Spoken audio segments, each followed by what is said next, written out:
सुशीला सीतापुर गांव में अपने बेटे अंकित के साथ रहती थी। सुशीला के पति का देहांत हो चुका था। सुशीला एक दाई का काम करती थी।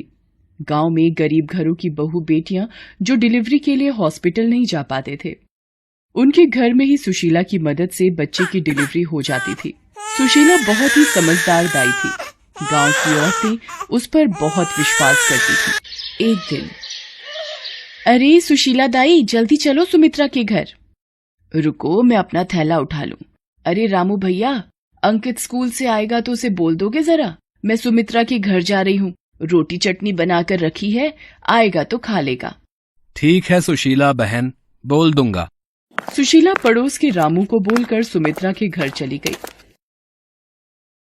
कुछ देर बाद बेटी की माँ सुमित्रा सुशीला से बोली, सुशीला दाई, तुम पर गांव की हर औरत आंख बंद करके विश्वास कर सकती है। तुम्हारे हाथ में तो शफा है सुशीला दाई, ये लो तुम्हारे 100 रुपए। सब भगवान की मेहर है सुमित्रा बहन, मैं तो बस उसका नाम लेकर ही जच्चा को हाथ लगाती हूँ।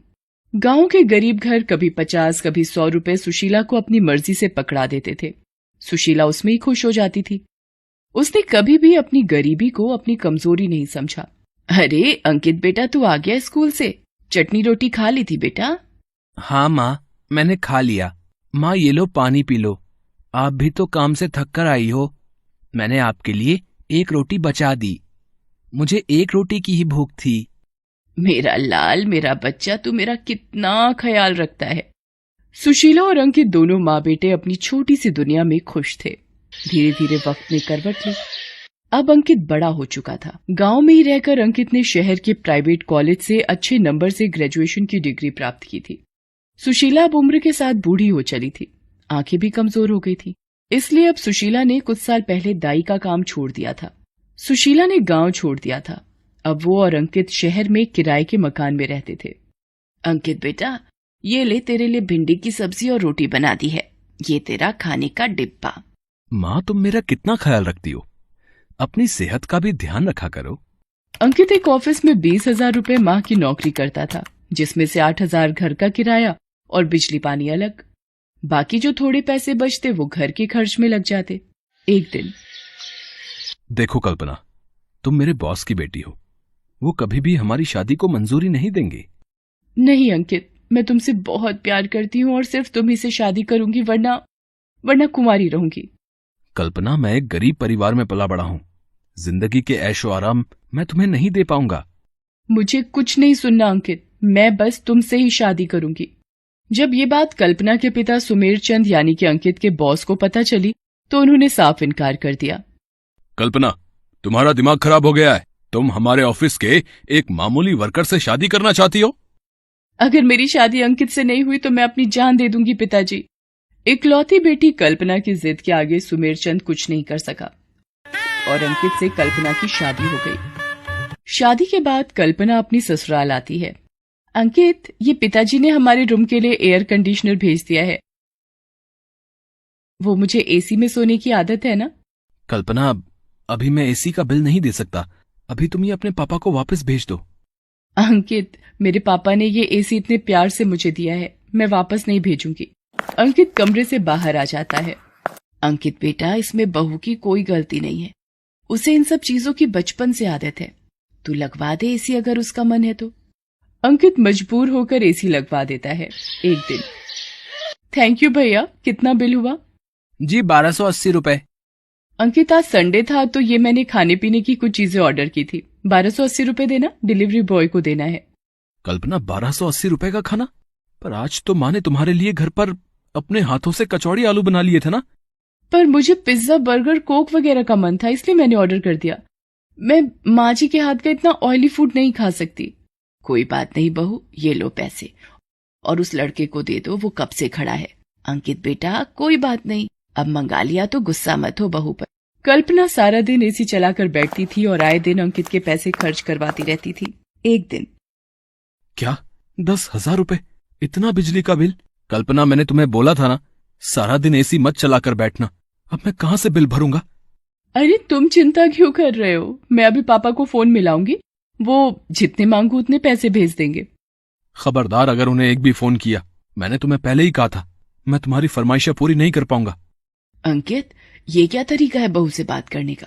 कल्पना बेटा, हमारा सुमेर चंद जी से यूं पैसे मांगना अच्छी बात नहीं। अब तुम हमारी जिम्मेदारी हो। कल्पना गुस्से में अपने कमरे में चली जाती है। कुछ दिन बाद, क्या हुआ कल्पना, तबीयत तो ठीक है ना बहू? नहीं, थोड़ा जी घबरा रहा है। डॉक्टर का अपॉइंटमेंट लिया है, वहीं जा रही हूँ। ला, जरा मैं तेरी नब्ज देखूं, सब ठीक तो है? कोई और बात ना हो? माँ जी, ये नब्ज वगैरह देखना आप जैसे पुराने लोगों का ही काम है।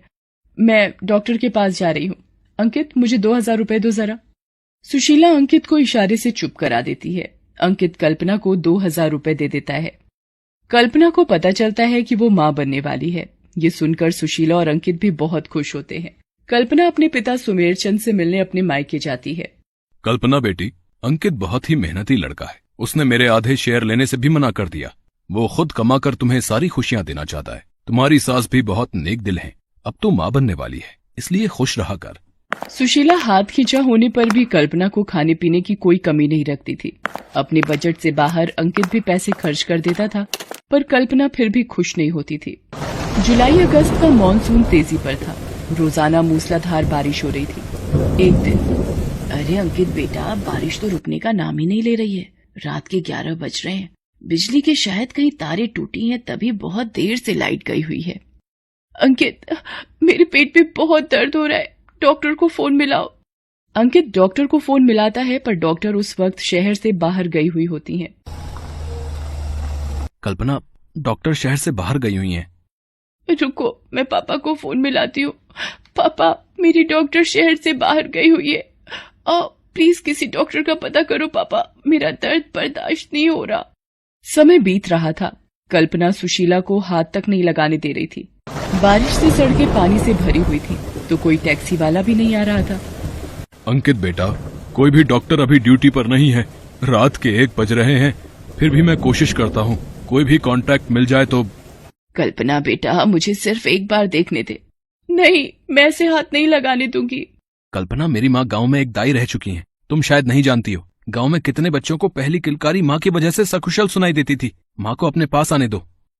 बड़ी मुश्किल से कल्पना सुशीला पर विश्वास करती है। सुशीला को पता था कि और देर डिलीवरी को रोका नहीं जा सकता, इसलिए वो अंकित को बाहर भेजकर कल्पना की डिलीवरी करती है। सुशीला के हाथ कांप रहे थे, क्योंकि बरसों बाद उसने ऐसा किया था। पर कहते हैं ना, व्यक्ति अपना हुनर कभी नहीं भूलता। कल्पना के सकुशल बेटा पैदा होता है। सुशीला खुशी से रोने लगती है। कल्पना, देख तेरा बेटा कितना सुंदर है। माँ जी बधाई हो, आप दादी बन गई।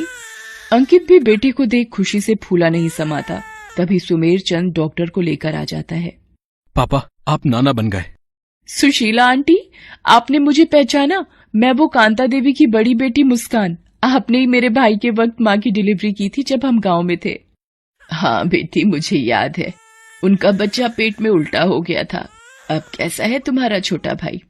अब तो वो इंजीनियर बन गया है। ये आपकी बहू है, बधाई हो आप सबको। सुशीला आंटी, जब डिलीवरी के वक्त हो तो समझ जाइए आप बिल्कुल सही हाथों में हो। ये सब सुनकर कल्पना शर्मिंदा हो गई। माँ जी, मुझे माफ कर दीजिए, मैंने आप पर विश्वास नहीं किया। उस दिन सच में कल्पना को समझ आ गया था कि हमें हर परिस्थिति में खुश रहना आना चाहिए, और व्यक्ति अपनी सोच से बड़ा बनता है, न कि दिखावे से। गरीब सास अमीर बहू का फर्क अब कल्पना के दिल और दिमाग से हट चुका था, और अब वो अपनी ससुराल में खुशी खुशी रहने लगी।